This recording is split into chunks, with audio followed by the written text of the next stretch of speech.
21 गते चुनाव हुन्छ कि हुँदैन टुङ्गो छैन। देशमा कस्तो कस्तो उपद्रव, यिनीहरूको जन्मसँगै कत्रो उपद्रव भयो देश। र यिनीहरूले खोजेको के हो? राजनीतिको विरोध गर्छन् अनि खराब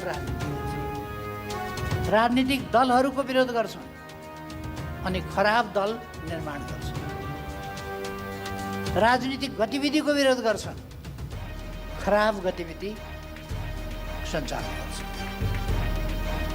राजनीतिक नेताहरूको विरोध गर्छन्, झुटा आरोपका साथ अपराधका चाङमा उभिने खालका यिनीहरूले काम गर्छ।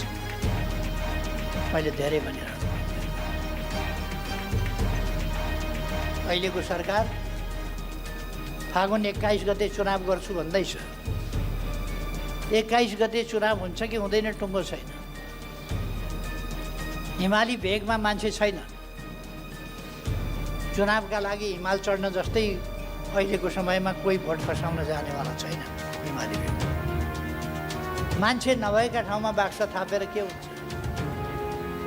4000 मान्छेले भोट हाल्नुपर्ने ठाउँमा 4 जनाले भोट हालेर बाक्सा पठाएर फिर्ता पठाएर के हुन्छ?